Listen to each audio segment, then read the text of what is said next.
ఉండండి వద్దా భారత్ మాతా కీ జై. రైతులకు యూరియాని వెంటనే, రైతులకు యూరియాని వెంటనే, రైతులకు యూరియాని వెంటనే, రైతులకు యూరియాని వెంటనే. వికారాబాద్ అసెంబ్లీ మొత్తం కూడా యూరియా కొరత జిల్లా మొత్తం ఉంది, స్టేట్లో కూడా ఉన్నది.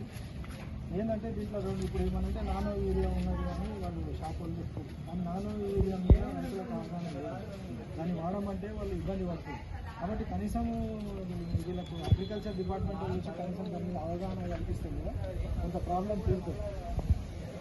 ఇదే విషయాన్ని మీరు కలెక్టర్ గారి దృష్టికి తీసుకొచ్చి కొంచెం ఏర్పడాలి. అందరికీ నమస్కారం.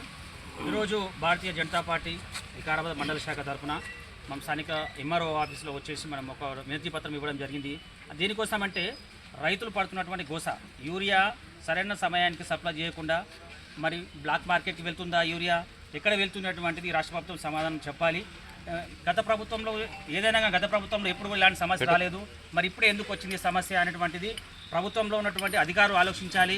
ప్రభుత్వంలో ఉన్నటువంటి రాష్ట్ర మంత్రులు కానివ్వండి, ముఖ్యమంత్రి గారు కానివ్వండి, ప్రతి ఒక్కరు ఆలోచించి మరి రైతులకు వెంటనే ఈ ఏదైతే రైతులకి యూరియాకు సంబంధించినటువంటి కష్టాలు పడుతున్నారో రైతులు వారికి తగిన న్యాయం చేయాలి. వెంటనే వాళ్లకు సరైనటువంటి పద్ధతిలో సరైనటువంటి రీతిలో వారికి యూరియాని సప్లై చేసి కష్టాలు తీర్చాలని చెప్పి మేము భారతీయ జనతా పార్టీ వికారాబాద్ మండల శాఖ తరఫున డిమాండ్ చేస్తున్నాం. స్థానిక వికారాబాద్ మండల ఎంఆర్ఓ గారిని కలవడం జరిగింది. ముఖ్యంగా రైతులకు వస్తున్నటువంటి ఇబ్బందులను వారికి చెప్పడం జరిగింది. ఏవైతే రసాయన ఎరువులు ఉన్నాయో వాటిని సరిగా సప్లై చేయడంలో రాష్ట్ర ప్రభుత్వం విఫలమైంది. కేంద్రంలో భారతీయ జనతా పార్టీ ప్రభుత్వం వచ్చి 11 సంవత్సరాలు పూర్తయింది. ఇప్పటి వరకు గత 10 సంవత్సరాల్లో ఎప్పుడు రానటువంటి ఇబ్బంది ఇప్పుడు ఎందుకు వస్తుందో ఒకసారి ప్రజలందరూ కూడా రైతులందరూ కూడా ఆలోచించాల్సినటువంటి అవసరం ఉంది. ఎందుకంటే ఈ ప్రభుత్వం వచ్చిన తర్వాత రైతులకు ఇవ్వాల్సినటువంటి యూరియాని కానీ డిఏపిని కానీ సరైన పద్ధతిలో సప్లై చేయకుండా ఎప్పుడైనా కానీ సీజన్ రాకముందే స్టాక్ పెట్టుకోవాల్సినటువంటి అవసరం ఉంటుంది. అన్ని ప్రభుత్వాలు కూడా స్టాక్ పెట్టుకుంటాయి. సరైన ఇండెంట్ ఇవ్వాల్సినటువంటి అవసరం ఉంటుంది.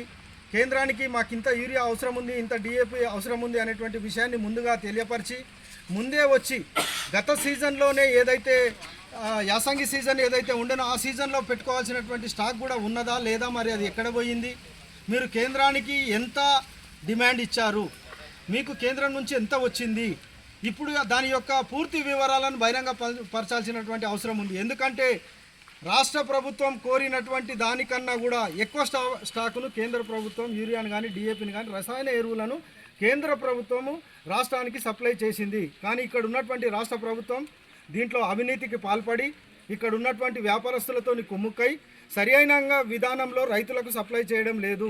మీరందరూ గమనిస్తే ప్రతి బస్తాకు 100 రూపాయలు ఇక్కడ ఉన్నటువంటి వాళ్ళందరూ కూడా ఎక్కువ వసూలు చేస్తున్నారు. అలాగే దానికి కొంతమంది ఏమో 1 లీటర్ ఈ ఫలానా మందు తీసుకుంటేనే యూరియా ఇస్తా లేకుంటే డిఏపి ఇస్తా అనేటువంటి దాన్ని కూడా వ్యాపారస్తులు వాళ్ళ ముందర చెప్పడం జరుగుతున్నది. దీన్ని అంతా కూడా చూస్తున్నటువంటి అధికారులు ఏం చేస్తున్నారో ఈ సందర్భంగా మేము ప్రశ్నిస్తున్నాం.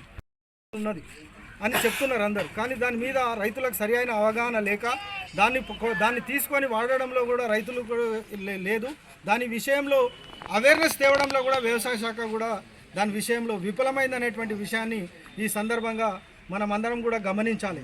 ఇప్పటికైనా ఈ రాష్ట్ర ప్రభుత్వం రైతుల పక్షాన నిలవాలి. ఎందుకంటే అతి భారీ వర్షాల వల్ల ఈ ప్రాంతంలో వికారాబాద్ జిల్లాలో అనేక రకాలైనటువంటి నష్టాలకు గురి అయినటువంటి రైతాంగం చాలా వేదనతో ఉన్నది. ఈరోజు వారికి మళ్ళా పుండు మీద కారం జల్లినట్టు ఈరోజు యూరియా లేక డిఏపి లేక అనేక రకాలైనటువంటి ఇక్కట్లను కల్పిస్తున్నటువంటి రాష్ట్ర ప్రభుత్వం వెంటనే చర్యలు తీసుకోవాలి.